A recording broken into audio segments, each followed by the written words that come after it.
Muy bien, vamos a iniciar el día de hoy. Vamos a hacer una oración para que Dios nos pueda bendecir en este momento. Bendito Dios y amado Padre Celestial, te damos muchas gracias, Señor, por esta oportunidad maravillosa que tú nos das de amanecer el día de hoy.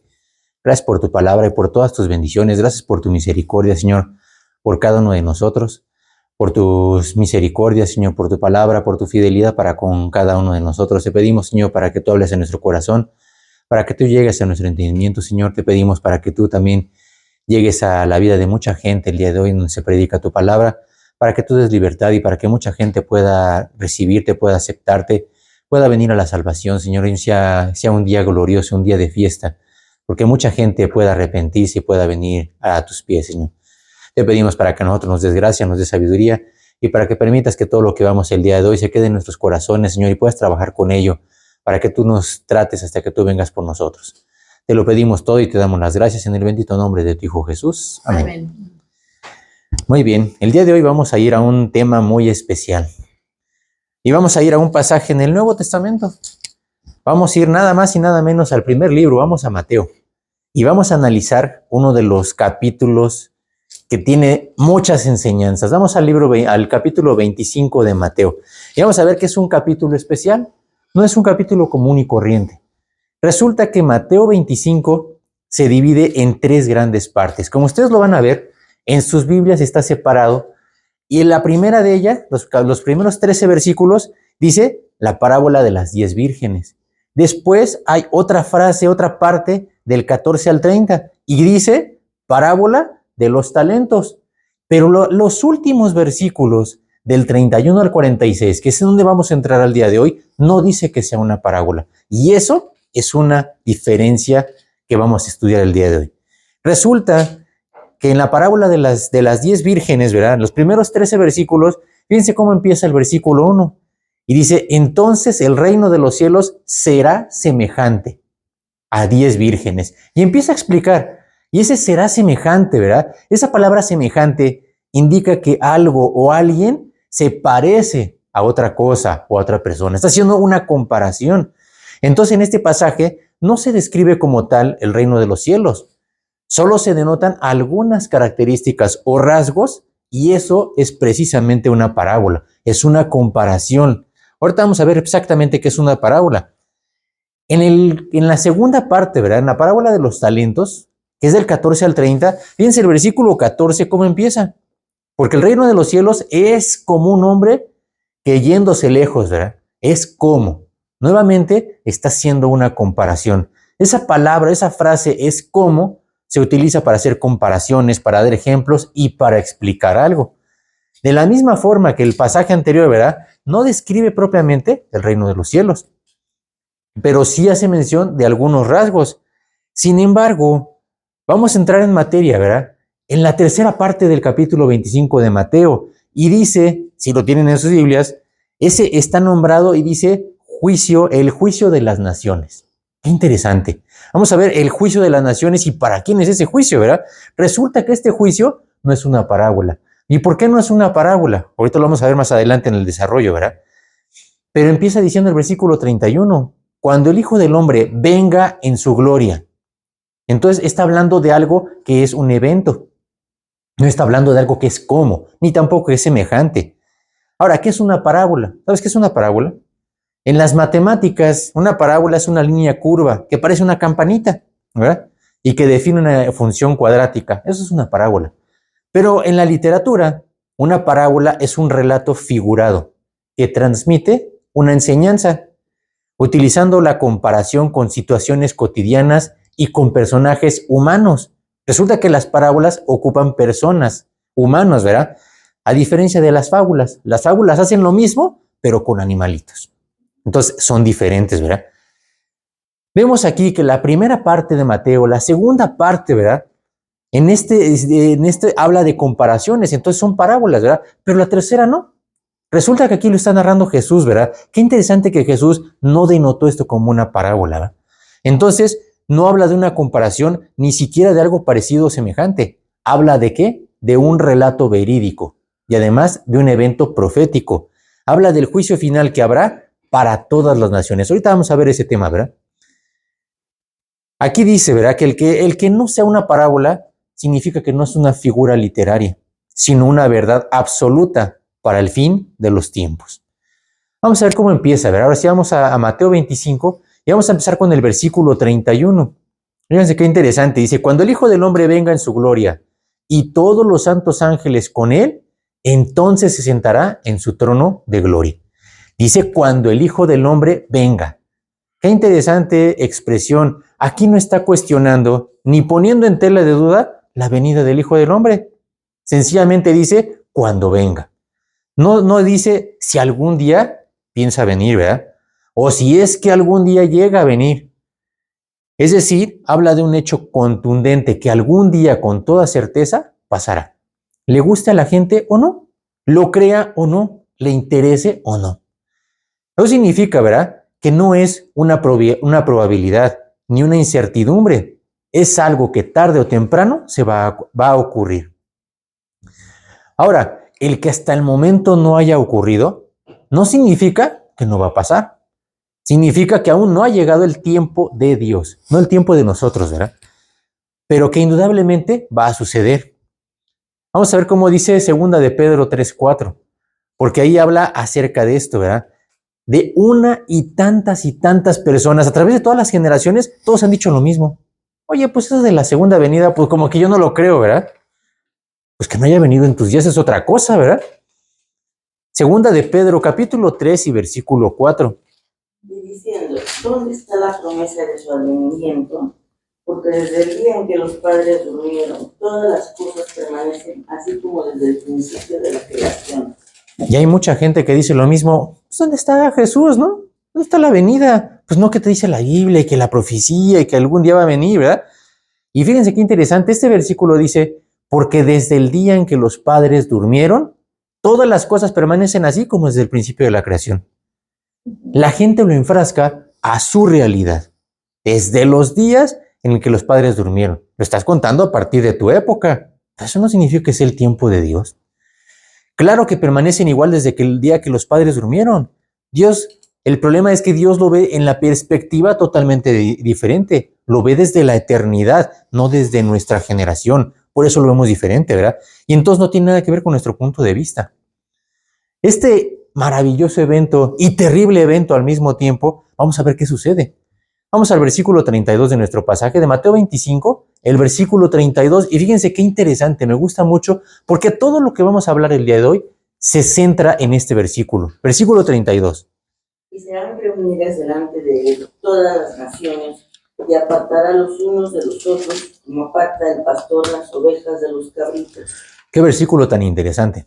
Dice que serán reunidas delante de él todas las naciones y apartará los unos de los otros, como aparta el pastor las ovejas de los cabritos.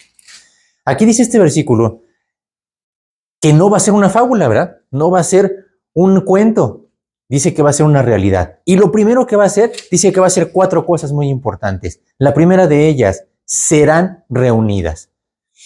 ¿Sabes qué es eso de que sean reunidas? Aquí la palabra que Jesús usó para serán reunidas viene de la palabra hebrea sunago, que significa recoger, reunir y juntar. Tú cuando vas a juntar algo, no importa si quiere estar junto o no, ¿verdad? No le pides su permiso, ¿verdad?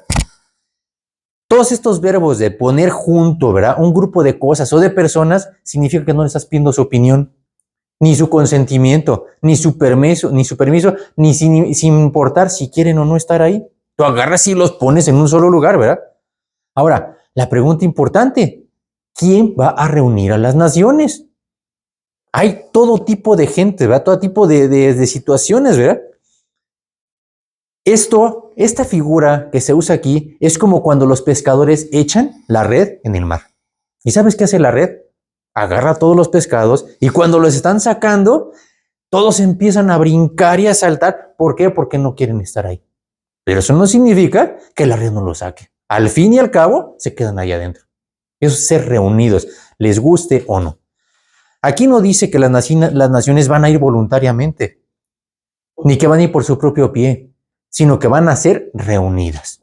Es decir, si quieren o no, ¿verdad? Dice, porque a esta reunión muchos no van a querer ir, desde luego que no, ¿verdad? Como los pescados van a querer salirse de la red, pero de todos modos, Dios los va a reunir. Y por eso van a ser reunidos. Ahora, la segunda parte, ¿verdad? De lo que habla aquí, dice, y van a ser reunidos delante de Él. En esta reunión no va a ir cada quien a donde quieran. La gente de todas las naciones va a ser congregadas y presentadas uno por uno, dice, delante de Él. Aquí esta reunión no va a faltar nadie, ni tampoco nadie se va a escapar. Entre esta gente, ¿verdad? Habrá muchos que no creyeron en Él, por eso se quieren escapar. Otros que lo rechazaron abiertamente, otros que lo negaron toda su vida y que hasta lo blasfemaron. Ahorita que estaba viendo, ¿verdad? Estas marchas que hacen, ¿verdad? El orgullo gay, ¿verdad? El orgullo. Y tú los ves y gritando y diciendo, algún día se van a presentar delante de Dios y no creo que les dé mucho orgullo. Ese va a ser un día terrible para mucha gente. Muchos, como dice aquí, ¿verdad? No van a querer ir, van a querer sacarle la vuelta, no importa. Todos aquellos que lo blasfemaron van a estar enfrente de Él, creyendo, ¿verdad? Que podían hacer lo que quisieran y que nunca iban a tener consecuencias como lo hacen ahora, ¿verdad? Van y hacen marchas y mítines y piensan que pueden hacer lo que quieren porque tienen sus derechos. En esta reunión ya no van a tener derechos. Se acabaron sus derechos. En ese día, ¿verdad? Tendrán que enfrentarse cara a cara a Dios. Sin embargo, en ese evento, ¿verdad? Van a tener que presentarse, les guste o no, delante de Él. Ahora, en esta presentación, ¿verdad? No van a ser llamados para ir a platicar ni para tomarse un cafecito. O peor aún, ¿verdad? Para reclamarle o gritarle. Hay mucha gente que le falta al Dios al respeto, ¿verdad? En toda su vida. Sin embargo, ahora va a ser para presentarse a Dios, como dice aquí, para darle cuentas. No van a ir a gritarle, no le van a ir a faltar el respeto, ¿verdad? Y van a ir de forma individual. En estas marchas van no sé cuántos todos juntos, ¿verdad? Y eso les da valor. Dice que en esta reunión van a ir uno por uno y se van a presentar solitos. No va a haber nadie, ningún palero que los acompañe, ¿verdad? En esta reunión va a ser una reunión de forma individual. Es decir, cada uno se va a presentar para darle cuentas de lo que han hecho y de lo que hicieron en su vida. Aquí dice que en esta reunión van a ser presentados para un juicio. En un lugar donde asistirán absolutamente todos, pero como acusados. Ya no van a ir ni como paleros, ni menos para echar relajo, ni menos para poner el desorden, ¿verdad? En un juzgado aquí en la tierra, ¿verdad? Cuando se presentan las personas acusadas delante de un juez, desde luego que no presentan todos los hechos, ¿verdad? Tal y como sucedieron. Presentan lo que les conviene. Cada una de las partes, ¿verdad? De acuerdo a su conveniencia y para su beneficio. Pues no te dicen toda la verdad. Por eso tienen que esperar a la otra parte y ver y empezar a conciliar ahí, ¿verdad? Sin embargo, la diferencia de este juicio delante de Dios es que no hay nada que se le esconda. A Dios no se le encubre y dice, y no hay nada que no haya de salir a la luz. Vamos a Hebreos 4:13. Vamos a ver qué interesante, ¿verdad? En un juzgado común y corriente, pues tienes que ir a convencer al juez de que eres inocente. Resulta que aquí cuando te vas a presentar no hay nada que convencer. Y eso conoce todo. No podemos, hasta lo que la gente ya se lo olvidó, en ese momento pasa, ¿verdad? Hebreos 4:13. No hay cosa creada que no se manifieste en su presencia. Antes bien, todas las cosas están desnudas y abiertas a los ojos de aquel a quien tenemos que dar cuenta. Aquí dice que no hay cosa creada, es decir, cualquier persona se va a presentar, ¿verdad? Dice, y todas las cosas van a estar desnudas y abiertas a los ojos de aquel a quien tenemos que dar cuenta. Qué terrible va a ser ese día, en donde todos van a ser presentados y no va a haber nada que esconder. Delante de Dios va a estar todo exhibido. No es que yo no lo hice, aquí está, ¿verdad? Dios nos lo va a demostrar. Entonces, qué terrible es, ¿verdad? Ahora, aquí dice que van a ser reunidas, ¿verdad? Y luego dice algo bien interesante. En tercer lugar, dice que van a ser reunidas delante de Él todas las naciones. ¿Sabes qué significan todas las naciones? Aquí no dice que van a ir algunos grupos de personas, ni algunas naciones tampoco, ni casi todas las naciones, ni la mayor parte de las naciones. Dice que van a ser reunidas absolutamente todas las naciones. Simple y sencillamente, ¿verdad? Van a ser traídas todas las naciones. Y eso significa que a esta reunión no va a faltar nadie. Todos absolutamente van a asistir. Aunque no por su propia voluntad, como ya veíamos hace rato, ¿verdad? ni tampoco van a ir muy contentos. Sin embargo, todos van a pasar a dar cuentas de su vida delante de Dios, les guste o no. Eso significa, ¿verdad?, que quieran o no, les parezca o no, lo crean o no, no va a haber alternativas, no va a haber opciones, ni tampoco preferencias. No habrá quien falte diciendo, pues es que yo no quiero ir, y hazle como quieras, ¿verdad? Yo no sabía, a mí no me interesa. Yo no creo en el juicio final. A mí no me gustan los juicios, ¿verdad? Pues no importa si te gustan, si no te gustan, si lo crees, si no lo crees. Dice que todas las naciones van a ser reunidas delante de él. Ahora, ¿qué pasa cuando ya están todas las naciones reunidas delante de él? ¿Qué va a hacer Jesús? ¿Qué va a hacer Dios, verdad? Dice, y apartará a los unos de los otros. Aquí dice que Dios será quien apartará a los unos de los otros. Ahora, ¿tú sabes por qué Dios va a hacer ese trabajo? Nada más y nada menos ese trabajito para que no se vayan ovejas con cabritos o viceversa. Será Dios quien haga esa división para que no haya revolturas. No va a haber confusiones. No va a haber malos entendidos ni pasados por alto. No va a haber sobornos. No va a haber omisión, ni confusión, ni por ninguna otra causa. Ahí no se va a ir nadie, ¿verdad? Eso significa, ¿verdad?, que si Dios, a quien Dios haya puesto a la izquierda, ¿qué significa la izquierda? Dice aquí, entre los cabritos. Es porque definitivamente, pues es un cabrito. Aunque parezca muy linda y tierna ovejita, ¿verdad? Aunque hable muy bonito, ni aunque tenga la carita, ¿verdad?, y cante con voz muy angelical, ni diga lo que diga, ni aunque tenga carita de querubín, ¿verdad? Si Dios la puso entre los cabritos, eso significa que es un cabrito. Dios no se equivoca, ¿verdad? Por otro lado, lo mismo va a pasar, la misma sorpresa será para los de la derecha, ¿verdad? Una persona que sea puesta a la derecha, aunque no lo parezca, aunque no lo creas, es una oveja, porque lo que Dios ve es el corazón y su honestidad, no su apariencia. Resulta, ¿verdad?, que Dios es justo y también imparcial y puede ver perfectamente la realidad. No se deja llevar por clones de disfraces, ¿verdad?, por clones perfectos, y tampoco se deja impresionar o apantallar por obras de teatro bien montadas. Ahora, ¿qué pasa si este trabajo nos lo hubiera dejado a nosotros?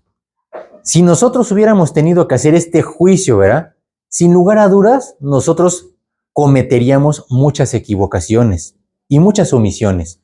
Y nosotros sí pondríamos cabritos entre ovejas. Precisamente por eso, ¿verdad?, Dios no le dejó ese trabajo absolutamente a nadie. Ese trabajo lo va a hacer Dios. Es un trabajo exclusivamente de Dios. Aquí dice, ¿verdad?, que la separación la va a hacer, dice, como aparta el pastor las ovejas de los cabritos. Ahora, aquí dice, ¿verdad?, que será como lo hace un pastor. ¿Por qué un pastor, verdad? No dice que esa separación la vaya a hacer el carpintero, ni tampoco el herrero, ni el panadero. Es decir, quien va a hacer este trabajo es el experto en la materia. No significa, ¿verdad?, no un aprendiz, no alguien que tenga la idea. Tampoco es alguien que tenga las nociones básicas, ¿verdad? Ni siquiera el maestro. Será el experto, el especialista. Esta frase, ¿verdad?, como aparta el pastor las ovejas de los cabritos, significa que alguien, ¿verdad?, será alguien a quien ni las ovejas ni los cabritos van a poder engañar. Desde luego que va a haber mucha gente que va a querer, no, Señor, pues fíjate que yo soy una ovejita, ¿verdad? No, a Dios no lo van a poder engañar. Esa es la ventaja, ¿verdad? Por eso Dios tiene que hacer este trabajo. Ahora, hay de pastores a pastores, ¿verdad? Dentro de la misma iglesia, muchas veces, ¿verdad?, Dios les recriminó al pueblo de Israel porque los propios pastores dejaban de hacer lo que tenían que hacer, ¿verdad? Había pastores que se aprovechaban de las ovejas y se apacentaban a sí mismos, pero Dios no es así. Dios no es un especialista, ¿verdad?, sino un experto. Es por eso que uno de los títulos que tiene nuestro Señor Jesucristo es el príncipe de los pastores. Vamos a 1 de Pedro, capítulo 5 y versículo 4. Por eso habla aquí de estos títulos, ¿verdad? Hay que recordar que nada de lo que está en la Biblia está de más, no sobra, ¿verdad? Primera de Pedro, capítulo 5 y versículo 4. Y fíjense qué interesante, ¿verdad? ¿Cómo le pone aquí Pedro este título, ¿verdad? Tan importante, y habla precisamente de eso, ¿verdad? Y cuando aparezca el príncipe de los pastores, vosotros recibiréis la corona incorruptible de gloria. Dice que cuando aparezca el príncipe de los pastores, no es un pastor cualquiera, no es un pastorcillo, ¿verdad? No es su aprendiz de pastor, es el príncipe de los pastores, o sea, es el experto. Por eso es él quien va a hacer ese trabajo, para que no se le vaya a nadie. A él nadie lo va a poder engañar, ¿verdad? Vamos al versículo 33 de nuestro pasaje, Mateo 25 y el versículo 33, y aquí precisamente es lo que dice que va a hacer, ¿verdad? Y pondrá las ovejas a su derecha y los cabritos a su izquierda. Aquí dice que va a ser un trabajo exclusivo. Dice, pondrá las ovejas ¿a dónde? A su derecha. Y los cabritos a su izquierda. ¿Qué significa esto? Dice que no los va a poner cerca, tampoco los va a poner juntos, no los va a poner revueltos, ni al aventón. Van a ser dos grupos totalmente distintos. Uno a la derecha y el otro a la izquierda. Es decir, diametralmente opuestos. ¿Sabes por qué los pone diametralmente opuestos? Para que no se confundan. Para que no queden en medio entre medio oveja y medio cabrito. Por eso los pone totalmente separados. Eso significa que estos dos grupos no van a tener nada que ver. Ni siquiera son parecidos. Porque una cosa es una oveja y un cabrito es otra totalmente distinta, como se menciona más adelante, ¿verdad? Una vez que termine de hacer la separación de estos dos grupos, ¿verdad? Entonces tendrá un veredicto. Resulta que una vez que termina de hacer el grupo, no termina ahí la historia, ¿verdad? Sino que empieza a hacer un veredicto, ¿verdad? Vamos a ver qué habla acerca de los que le quedaron a su derecha, ¿verdad? Acerca de ellos, dice el versículo 34, ¿verdad? Entonces el rey dirá a los de su derecha: venid, benditos de mi Padre, heredad el reino preparado para vosotros desde la fundación del mundo. Aquí dice algo bien interesante. Fíjense cómo agarra y al grupo de la derecha les dice algo bien interesante.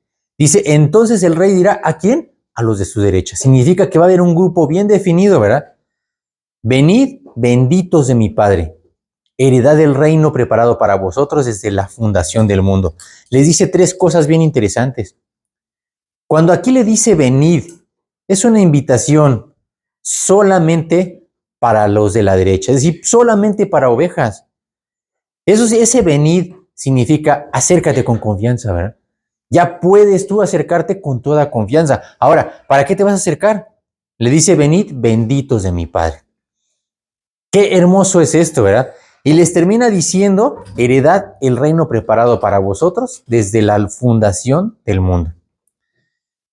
Qué hermosa bienvenida les va a dar Dios a todas las ovejas. Los está recibiendo, ¿verdad? Qué hermosas palabras, ¿verdad? Más que una condena, son palabras de perdón, son palabras de libertad y de redención. Es decir, la salvación de la condenación eterna. Cuando las ovejas oigan lo que les está diciendo, ¿verdad? Será el momento en donde todas las ovejas podremos decir, valió la pena, ¿verdad? Todo el esfuerzo que hicimos. Valió la pena el sacrificio que pasamos en la tierra por amor a Cristo. Mientras no. Mientras nada más vemos cocolazos, ¿verdad? Y vemos problemas y conflictos. Cuando lleguemos a ese momento y el mismo Dios nos acepte y nos reciba en la gloria, diremos, gracias Señor. Por eso cuando los ángeles y cuando la gente ya está en el cielo, se la pasan alabando y dándole gracias a Dios por ese momento. Es decir, gracias Señor, porque yo estoy aquí, ¿verdad? Ya el haber entrado al cielo es recompensa suficiente, ¿verdad? Ya los galardones y todo lo que vengan después es un plus, ¿verdad? Pero el haber cruzado esa puerta y que Dios nos permita entrar, significa que realmente fue por algo. Ahorita vamos a ver por qué, ¿verdad? No fue por nuestra bonita cara, ¿verdad? ¿Por qué las ovejas eran ovejas y los otros eran cabritos? ¿Qué es lo que Dios veía en cada uno de ellos, verdad? Vamos a los versículos 35 y 36. Ahí les dice por qué entraron ellos al reino de los cielos, ¿verdad? Porque tuve hambre y me disteis de comer, tuve sed y me disteis de beber, fui forastero y me recogisteis, estuve desnudo y me cubristeis, enfermo y me visitasteis, en la cárcel y vinisteis a mí. Resulta que cuando dice las ovejas, tuvo hambre, me diste de comer. Tuve sed, me diste de beber. Fui forastero, me recogiste, desnudo y me cubriste, enfermo y me visitaste, y en la cárcel y viniste a mí. ¿Saben qué hacen las ovejas? Actúan, cosa que no hacen los cabritos, como vamos a ver más adelante. Los cabritos dicen, pero no hacen nada. Ahorita vamos a ver precisamente cómo dice Santiago, ¿verdad? Por eso dice que esta es la razón por la que las ovejas están en ese grupo, ¿verdad? No es por su bonita cara, ni tampoco porque le hayan caído bien, ni porque le hayan dado una lana para entrar, ¿verdad? Sino por una razón de peso. Y como dice aquí, literalmente de peso. Por sus frutos. Como dice Mateo 7:16, por sus frutos los conoceréis. Nada más, ¿verdad? Dice, ¿acaso se recogen uvas de los espinos o higos de los abrojos? Un espino nunca te va a dar uvas, jamás. Aunque tú te esmeres y aunque creas con todo tu corazón que te va a dar uvas, no es cierto. Lo mismo pasa con un árbol de manzanas, ¿verdad? Aunque tú no creas que te va a dar manzanas, porque esa es su naturaleza, ese es el fruto. Por eso dice aquí, por sus frutos los conoceréis. Y lo mismo como les dijo aquí en el versículo 35 y 36, ¿verdad? Cuando tuve sed, me diste de beber. Cuando tuve hambre, me diste de comer. Fui forastero y me recogisteis. Eso es lo que hacen las ovejas, ¿verdad? Justamente, ¿verdad? Como veíamos la vez pasada, es por el peso, por lo que pasamos, ¿verdad? Las pruebas. ¿Se acuerdan cuando hablábamos la semana pasada acerca del trigo, ¿verdad? Que es echado ¿a dónde? A la zaranda. Y les mete una zarandeada sabrosa. ¿Y saben por qué pasa? Por el peso. Lo que se queda arriba es la cizaña, que se parece mucho al trigo, pero no tiene fruto. Ahí es en donde se queda la cizaña. Por eso este grupo de la derecha, ¿verdad? Donde están todas las ovejas, estarán todas las personas que pasaron la zarandeada. No solo que se veían bien, no solo que platicaban bien bonito, sino que realmente tenían fruto. Es por eso por lo que pasaron. Por eso Dios es el que tiene que meternos a la zaranda y solamente los hijos de Dios pasan esa zarandeada, ¿verdad? Vamos a ver un versículo que me gusta mucho. Vamos a Lucas, capítulo 8 y versículo 8. Acerca de la parábola del sembrador. Y resulta que la parábola del sembrador está en Mateo, está en Marcos y está en Lucas, ¿verdad? Pero me gusta a mí mucho cómo lo menciona en el libro de Lucas, capítulo 8 y versículo 8, ¿verdad? Que aunque está en Mateo 13 y también está en Marcos 4, resulta que aquí dice algo bien interesante, ¿verdad? De esta parábola. ¿Qué dice ahora sí Lucas 8:8? Y otra parte cayó en buena tierra y nació y llevó fruto a 100 por 1. Hablando estas cosas decía a gran voz, el que tiene oídos para oír, oiga. Resulta que todos estos, dice, fueron los que fueron sembrados en buena tierra. ¿Sabías tú que una persona sembrada en buena tierra siempre da fruto? Una persona sembrada entre los espinos, entre el camino, en el camino, no van a dar fruto. Eso es cizaña. Solamente una persona que está en buena tierra va a dar fruto. Y dice, y fruto a 30, 60 y a 100 por 1. Es una persona que trae el fruto, ¿verdad?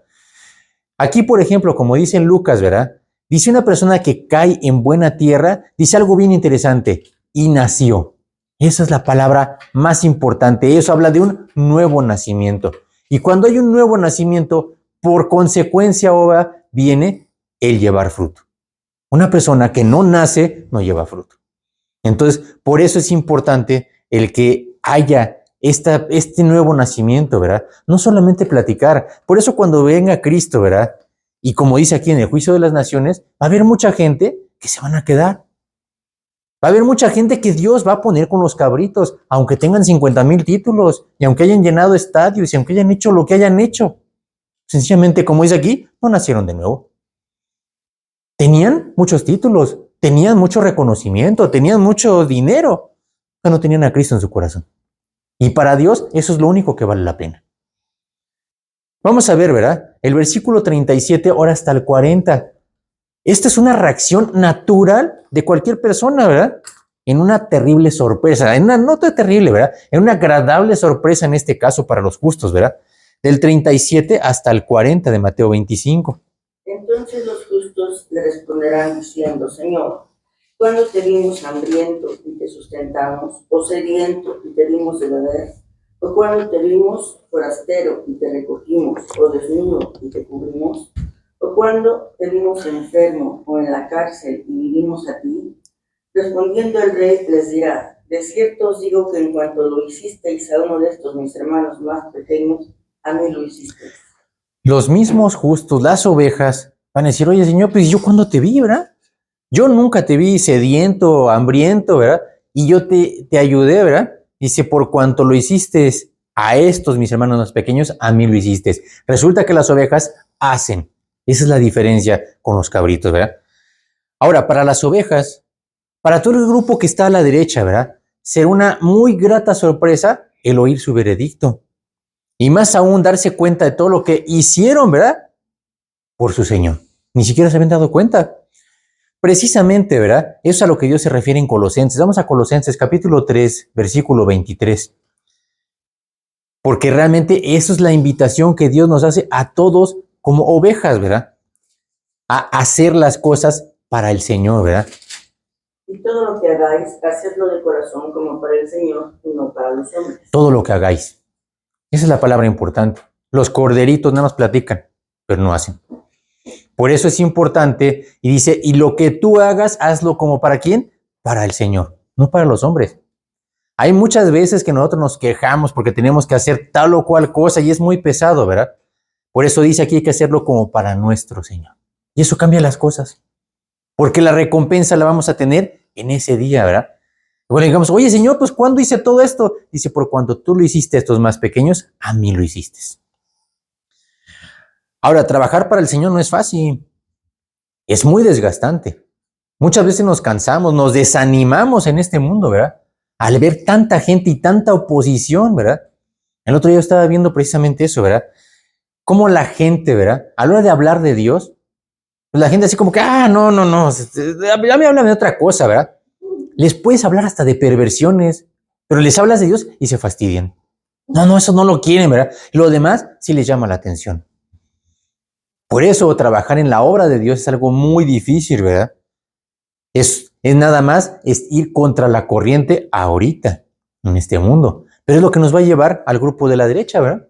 Qué hermoso va a ser que Dios te diga cuando llegues a ese momento, bien buen siervo y fiel, ¿verdad? Sobre poco fuiste fiel, sobre mucho te pondré. Entra en el gozo de tu Señor. Saber que todo ese esfuerzo y sacrificio valió la pena. Recuerda que cuando te canses, aprende a descansar, pero nunca a renunciar. Eso es lo más importante. Cuando el mundo te diga, ¿verdad? Que te rindas, cuando Satanás esté ahí atrás, ¿verdad? Recuerda que Dios nunca te abandonará y estará contigo. Y no solamente va a venir a darte unas palmaditas, ¿verdad? Ni palabras de buen ánimo. Va a sustentarte y fortalecerte para seguir adelante. Como dice Isaías, ¿verdad? Isaías 41:10. No temas, porque yo estoy contigo. No desmayes, porque yo soy tu Dios que te esfuerzo. No solamente va a estar a un lado nada más ahí echándote ganas, ¿verdad? Pues síguele. No solamente Dios viene a alentarte, ¿verdad? Dice que te esfuerzo, siempre te ayudaré y siempre te sustentaré con la diestra de mi justicia. Eso es lo maravilloso de Dios. No nada más nos habla, no nada más nos dice échale ganas y pues ahí síguele a ver cómo le haces, ¿verdad? Nos da lo suficiente. Es como el caso de Elías, ¿verdad? ¿Se acuerdan de Elías el profeta? En alguna ocasión, ¿verdad? Cuando él tuvo una gran victoria, después la reina Jezabel, ¿verdad? Le dijo, yo te voy a matar como tú mataste a mis profetas. ¿Y qué hizo Elías? Pues piecitos, ¿para qué los quiero, verdad? Y empezó a correr. Como cualquier ser humano, pues se cansó de estar corre y corre y corre, ¿verdad? Como liebre. Resulta que en ese momento, ¿verdad? Pues llega Elías y se cansa, ¿verdad? Dice, y se acuesta debajo de un enebro, ¿verdad? Y se durmió. Le ganó el sueño, ¿verdad? Y dice, y vino un ángel del Señor, ¿y qué hizo? Échale ganas, Elías, porque te falta un buen, ¿verdad? Vamos a Primera de Reyes, capítulo 19 y versículo 7. No solamente vino a darle palabras de consuelo, a decirle, mira, te falta un buen, pero pues órale, ¿verdad?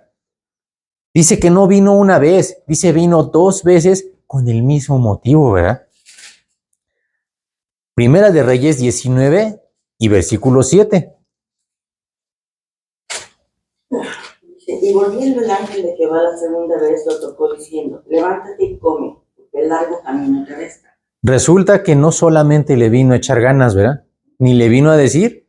Dice, ya le tenía preparado una torta, ¿verdad? Y le tenía una vasija de agua. Levántate y come. No solamente es echarle ganas, ¿verdad? Te prepara todo para el camino. Y después dice, ¿verdad? Digo, hay que leer todo el pasaje completo, pero dice, y fortalecido con esa comida, caminó 40 días y 40 noches. Eso es lo que Dios hace por nosotros. Milagros extraordinarios por nosotros. Cuando nosotros creemos, ¿verdad? Desde luego. Ahora, nosotros como cristianos, ¿verdad? Por eso ya no corremos a la aventura. No es nada más quemar las energías ahí a ver en dónde, ¿verdad? Una de las cosas que más sorprendían en el Imperio Romano, ¿verdad? A todos los emperadores es ver cómo los cristianos entregaban su vida en cualquier tipo de cosas, ¿verdad? Nerón, que era uno de los más crueles, ¿verdad? Los ponía en una de las columnas y en lugar de lámparas ponía cristianos. Ahora toca a ti, ¿verdad? Vamos a prenderlo. Y lo ponían y prendían a la cristiana. Y el cristiano cantando. Dice, eso es algo que no le cabía en la cabeza. Cuando los metían en el Coliseo romano, ¿verdad? Y les metían leones y los leones los agarraban y los devoraban. Ellos ni siquiera corrían ni para todos lados, ¿verdad? No gritaban, cantaban. Qué hermoso es que una persona que tiene esa convicción puede entregar su vida a Cristo de esa forma. Hay un corito, ¿verdad? Que se llama Yo he decidido seguir a Cristo. Y dice, y no vuelvo atrás. Y eso pasó, ¿verdad? Por un cristiano en uno de los pueblos, creo, de la India, ¿verdad? En donde hablaba lo mismo, ¿verdad? Y el mero gobernador de ahí, ¿verdad? Fue el que le dijo a este cristiano, ¿sabes qué? Tú tienes que rechazar a tu Dios. Y él dijo, no, ¿yo por qué voy a rechazar a Dios? Dios fue el que me salvó. Y pues bueno, total, que resulta él le dice, te voy a llevar a la muerte, pero antes de llevarte a la muerte, primero voy a matar a tu esposa y a tus hijos, ¿verdad? Dice, para que tú rechaces a tu Señor. Y efectivamente matan a su esposa y a sus hijos, y pues él con lágrimas empieza a cantar esa canción. Yo he decidido seguir a Cristo. No vuelvo atrás. Y pues después los mataron a él también, ¿verdad? Pues resulta que eso impactó tanto a ese jefe de esa tribu, que con eso se convirtió, precisamente, ¿verdad? Al ver cómo los cristianos entregan su vida. Vamos a 1 Corintios, capítulo 9, versículos 26 y 27. Por eso un cristiano lo que hace, ¿verdad? No son locuras, no está perdiendo el tiempo. No es nada más el que hagamos las cosas sin ton ni son, ¿verdad? Como dice Pablo aquí, ¿verdad? 1 Corintios 9, versículos 26 y 27. Así que yo de esta manera corro, no como a la aventura. De esta manera peleo, no como quien golpea el aire, sino que golpeo mi cuerpo y lo pongo en servidumbre, no sea que habiendo sido heraldo para otros, yo mismo venga a ser eliminado. Qué hermoso como dice Pablo, ¿verdad? Dice, y Pablo le tocó sufrirla, híjole, pero de veras, ¿no? Porque realmente así como él persiguió a la iglesia, ¿verdad? Después él se entregó a predicarle a los gentiles. Y a donde Pablo se paraba, ¿verdad? Eran palizas y eran realmente problemas para Pablo, ¿verdad? Y sin embargo él seguía, y seguía, y seguía. Incluso, ¿verdad? Llegó en un momento en el que llegó un profeta y le dijo, ¿sabes qué? No vayas a Roma, porque te van a entregar. Le dice, pues para eso estoy, ¿verdad? Nuevamente lo mismo pasa, ¿verdad? ¿Por qué los cristianos llegan hasta ese punto, ¿verdad? Cuando un cristiano entiende realmente el valor por su Señor, nada de lo que más pase en el mundo, pues interesa. Pasa a un segundo término, empezando por su propia vida, ¿verdad? Por eso, como dice aquí Pablo, ¿verdad? No siendo que yo mismo, habiendo sido heraldo para otros, yo mismo vengo a ser eliminado. ¿Qué es un heraldo? ¿Sabes qué es un heraldo? ¿Un premio? No, un heraldo. Un heraldo es un mensajero, es un vocero. Es decir, una persona que anuncia algo que va a suceder. Dice, yo no te puedo anunciar algo y luego traicionarlo. Pues no puede ser, ¿verdad? Nosotros tenemos que recordar cómo fue nuestro Señor Jesús en la tierra. Si ahorita pensamos que tienes problemas, ¿verdad? Que tienes complicaciones, sufrimientos, pues nada más échale un ojito, ¿verdad? Vamos a Hebreos capítulo 12, versículo 3. Por eso tenemos nosotros, como dice aquí, teniendo una nube tan grande de testigos, ¿verdad? Como dice ahí cuando empieza diciendo Hebreos 12. Pero ahorita vamos al versículo 3. Considerad que Él te sufrió tal contradicción de pecadores contra sí mismo, para que vuestro ánimo no se canse hasta desmayar. Para que vuestro ánimo no se canse hasta desmayar. Así tenemos que ser, que nuestro ánimo no se canse, que no flaquee hasta desmayar. ¿Quién nos va a fortalecer? Desde luego que Dios. Claro que los cocolazos duelen, claro que nos desgastan, pero Dios vuelve a fortalecernos. Ese es, ¿verdad? Lo que nosotros hacemos como ovejas, ¿verdad? En esta tierra no debemos desmayar. Debemos permanecer firmes y constantes todo el tiempo que Dios nos permite estar en esta peregrinación. No es fácil, porque tiene grande recompensa, ¿verdad? Vamos a Hebreos capítulo 10 y ahora el versículo 35. Digo, ahora 2 páginas allá atrás, ¿verdad? Hebreos 10, 35. No perdáis vuestra confianza, que tiene grande galardón. Tiene grande galardón.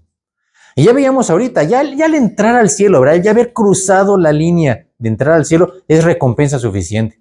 Y todavía Dios nos va a dar galardones. Entonces, qué hermoso es, ¿verdad? Que realmente todo lo que hicimos, como dice aquí en 1 Corintios, ¿verdad? Vamos a 1 Corintios 15, 58. Resulta que todo lo que nosotros hacemos en nuestra vida como cristianos no es trabajo tirado a la basura. No es en vano. Hay muchas veces que tú trabajas, ¿verdad? Y lo que haces se te va y se te hace agua. Y no te queda nada. Pero lo que haces como cristiano es algo que perdura para la eternidad. 1 Corintios 15, 58. Así que, hermanos míos amados, estad firmes y constantes, creciendo en la obra del Señor siempre, sabiendo que vuestro trabajo en el Señor no es en vano. Vuestro trabajo en el Señor no es en vano. O sea, tenemos que seguir luchando todos los días, ¿verdad? Qué hermoso es que algún día lleguemos y Dios nos pueda decir esas palabras. No el juzgado de lo familiar, ¿verdad? No aquí las leyes de este mundo, sino Dios. Ese va a ser nuestra mejor victoria y satisfacción, ¿verdad? Nuestro descanso, saber que todo lo que hicimos valió la pena. Y llegamos al cielo. Eso fue lo más importante, ¿verdad? Ahora vamos a ver qué pasa, ¿verdad? Porque veíamos que Dios separó en 2 grupos y vimos todo lo que pasa con las ovejitas. Ahora, ¿qué pasa con el otro grupo? Dios también les tiene un veredicto al otro grupo. Y vamos a ver cómo termina, ¿verdad? Versículo 41 de Mateo 25. Entonces dirá también a los de la izquierda: apartaos de mí, malditos, al fuego eterno preparado para el diablo y de sus ángeles. Qué terrible sentencia. Aquí una de las cosas que les dice a los de la izquierda: apartaos de mí. ¿Sabes qué es lo peor que le pueda ocurrir a un ser humano? Estar alejado y apartado de Dios. Eso significa estar perdido para siempre, sin ninguna posibilidad de rescate, en un sufrimiento eterno. Eso es el verdadero significado del infierno. Eso es total ausencia de Dios. Es lo peor que nos pueda pasar, es la peor tragedia que alguien pueda experimentar. Aquí en la tierra y peor en la eternidad. Que cuando llegues arriba, ¿verdad? Te dice, no, apártate de mí. Maldito, ¿verdad? Al fuego eterno preparado para el diablo y sus ángeles. Vamos al versículo 42 y 43. Porque tuve hambre y no me disteis de comer, tuve sed y no me disteis de beber, fui forastero y no me recogisteis, estuve desnudo y no me cubristeis, enfermo y en la cárcel y no me visitasteis. Y lo mismo pasa con ellos, ¿verdad? Tuve hambre y ¿qué hiciste? No hiciste nada. Tuve sed, tampoco hiciste nada. Fui forastero, desnudo, enfermo y en la cárcel. No hicieron nada. Característica de los cabritos. No hacen. Solamente platican, dicen, pero ellos no hacen. A diferencia de las ovejas, ¿verdad? Y vamos a ver cuál es la sorpresa de ellos mismos, ¿verdad? Lo mismo que las ovejas les pasa a los cabritos. Versículo 44. Entonces también ellos le responderán diciendo: Señor, ¿cuándo te vimos hambriento, sediento, forastero, desnudo, enfermo o en la cárcel y no te servimos? Resulta que ellos también se van a extrañar. Oye, Señor, pero pues eso no es cierto. ¿Yo qué hora te vi? Yo nunca te vi, ¿verdad? Si te hubiera visto, mira, te hubiera servido con todo mi corazón, ¿verdad? Al igual que a las ovejas, los corderitos se extrañarán de sus acciones. Pero a diferencia de las ovejas, ellos van a querer justificarse, ¿verdad? Diciendo que no tuvieron nunca la oportunidad de servirlo. Vamos al versículo 45. Vamos a ver qué contestación les hace el rey, ¿verdad? Entonces le responderá diciendo: de cierto os digo que en cuanto no lo hicisteis a uno de estos más pequeños, tampoco a mí lo hicisteis. Aquí dice, y la palabra contundente de Jesús, ¿verdad? Dice, no lo hiciste. Lo que tenías que hacer no lo hiciste. Eso va a ser lo que va a condenar a un cabrito. No lo hicieron. Tenían que recibir a Cristo en su corazón. No lo hicieron. Platicaron, dijeron, hicieron una obra de teatro, como Judas, ¿verdad? Resulta que Judas vivió entre los discípulos y no fue salvo. Como dice aquí, no lo hiciste. No, nunca recibió a Cristo en su corazón. ¡Qué terrible! Y aparentó delante del mismo Jesús y de los discípulos, ¿verdad? Dice que cuando Jesús, ¿verdad? En la última cena, dice, uno de ustedes me va a entregar, nunca nadie dijo, es Judas, ¿verdad? Al contrario, ¿seré yo, maestro? Decía Pedro, decía Juan, decía Jacobo, pero nunca pensaron de Judas. Pero a Dios no se le escapa a nadie, ¿verdad? Dice, Dios sabía quién era el que iba a ser el que está apartado hijo de perdición. Vamos ahora sí a Santiago 1:22, en donde dice perfectamente esto, ¿verdad? ¿Cuál es la diferencia entre una oveja y un cabrito? Porque se ven bien padres, ¿verdad? Se ven hasta iguales, saben hablar igual. Pero sed hacedores de la palabra, no tan solamente oidores, engañándoos a vosotros mismos. Aquí hay una diferencia diametralmente opuesta. Dice, sed hacedores de la palabra. Eso es una oveja, y no tan solamente oidores. Hay muchos oidores. Los cabritos solamente son oidores de la palabra, pero las ovejas son hacedoras de la palabra. Y eso, para Dios, hace toda la diferencia. Por eso es importante, ¿verdad? Realmente el juicio, ¿verdad? Depende solamente de esto. ¿Quién hace y quién no hace? Y eso depende de la voluntad de cada quien. Ahorita que estamos con vida, mañana quién sabe. Mañana cuando ya estemos delante del trono, si ya Dios te puso con los cabritos, significa que ya no hay nada más que hacer. Se acabó. Vamos al versículo 46 de nuestro pasaje. Porque ahí es donde termina toda la historia del juicio de las naciones. ¿Qué pasa con ellos, verdad? E irán estos al castigo eterno y los justos a la vida eterna. E irán estos al castigo eterno y los justos a la vida eterna. Es muy importante recalcar que de las 3 partes que componen el capítulo 25 de Mateo, esta es la única que no es una parábola, ¿eh? Significa que esto no es un cuento. Esto es una historia verídica. Entonces significa, ¿verdad?, que Jesús pues no quiso decir, ¿verdad?, tampoco parafraseó nada. Lo dijo muy claramente. Solamente hay castigo eterno y vida eterna. Eso significa que en ese juicio solamente va a haber 2 destinos para toda la humanidad. Para toda la gente de todas las naciones. Jesús nunca dijo que había un lugar de purificación intermedia, ¿verdad? Como la gente dice. Un limbo, un purgatorio, jamás. Tampoco dijo que hubiera muchos caminos. Tampoco dijo que todos los caminos llegan a Roma. No dijo que con la muerte se acaba todo, ¿verdad? Y después ya no pasa nada. Todo eso son fábulas, ¿verdad? Y son mentiras. La Biblia sí es contundente, Jesús sí es contundente. Habló solamente de 2 lugares, ¿verdad? De 2 grupos bien definidos. Por un lado, dice, a su izquierda quedan los cabritos, cuyo destino, dice, indudablemente será castigo eterno. Y por otro lado, otro grupo que se llaman las ovejas, a quienes además este versículo agrega algo bien interesante. Dice los justos, para quienes hay un lugar muy especial. No es un lugar cualquiera. Dice que es un lugar preparado por Dios desde la fundación del mundo y se llama la vida eterna. Nada más hay 2, castigo eterno y vida eterna. Ahora, lo único que tenemos seguro todos en este mundo, ¿verdad? Yo el otro día hablaba con una señora y es lo que le dije. Lo que tenemos todos seguros, todos, ricos, pobres, esclavos, enfermos, de todo el mundo, es que un día nos vamos a morir. No digo, no, y no estamos hablando de nada nuevo, ¿verdad? Nos guste o no, queramos o no, de enfermedad, de viejito, de un disparo. El otro día, ¿verdad? Ayer estábamos viendo, ¿verdad?, una noticia de una persona que falleció caminando, ¿verdad? Bueno, caminando, iba en su mote, se le ponchó una llanta, por una cosa, algo pues, realmente natural, ¿verdad? Y esa llanta hizo que se golpeara contra la barrera de contención, se estampó y se murió. En un segundo se acaba nuestra vida. ¿Y todos nos vamos a morir? Eso no lo podemos cambiar, ¿verdad? Debido a nuestra naturaleza humana. Lo que sí podemos cambiar es elegir en dónde vamos a pasar la eternidad. Como dice 2 Corintios 6:2, ¿verdad?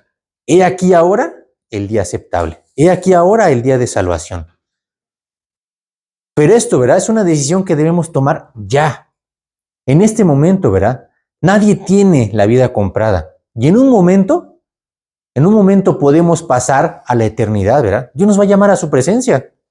Y entonces, fíjate nada más, ¿verdad? ¿Qué pasaría si Dios te llama a su presencia ahorita, en este momento? Piensa por un momento, el día que estés enfrente de Dios, ¿en qué grupo crees que Dios te va a poner?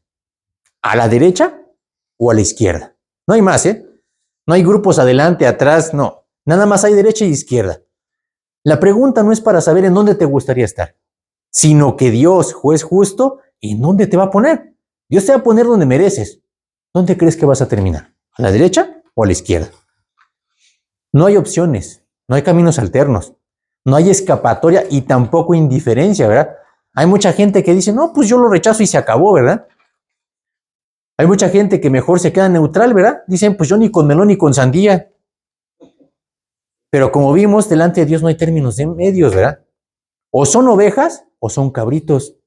¿Qué crees? En ese grupo, en ese juicio, no hay olvidados, no hay omisiones. Nadie se queda a la mitad ni sin grupo. Nadie se esconde delante de Dios. Todos van a ser asignados directamente delante de Dios, aunque no por su propia voluntad, como vimos, ¿verdad? Si tú decides ignorar al Señor Jesús, eso significa rechazar a Cristo y automáticamente estás en el parte del grupo de la izquierda.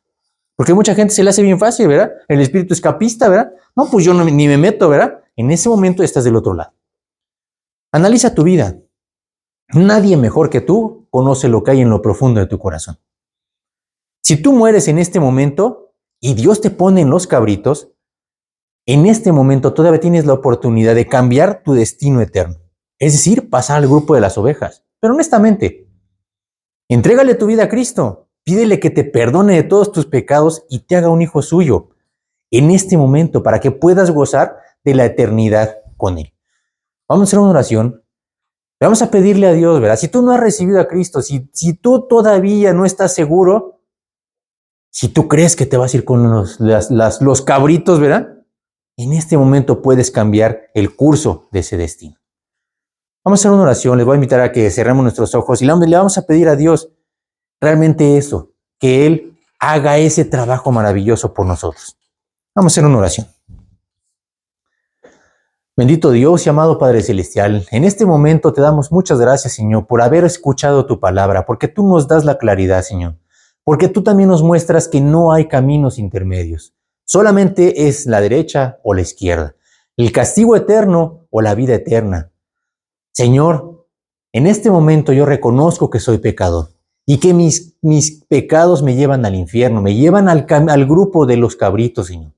Te pido, Señor, para que tú me perdones el día de hoy. Tú me hagas un hijo tuyo y tú me rescates, Señor. Te pido que por tu misericordia tú me salves y me hagas del grupo de las ovejas, Señor, para que algún día me puedas recibir en la gloria en el cielo. Te pido, Señor, para que tú entres a morar en mi corazón y me hagas una nueva persona, un hijo tuyo. Te pido, Señor, para que tú me limpies, para que tú me salves y para que tú me transformes, Señor, para que tú me regales la vida eterna. Te lo pido todo en el nombre de tu Hijo Jesús y te doy muchas gracias, Señor. En el nombre de tu Hijo Jesús te lo pedimos y te damos gracias. Amén.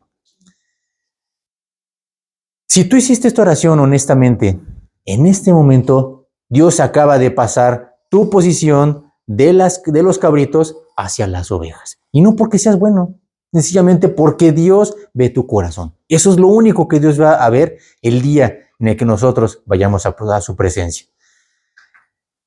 Es muy importante que cada uno de nosotros nos analicemos y que entreguemos nuestra vida a Él, porque Él es el único que nos va a juzgar y algún día nos va a poner, como dijimos, en donde nosotros tengamos o vayamos a merecer ese lugar. Que Dios los bendiga. Terminamos.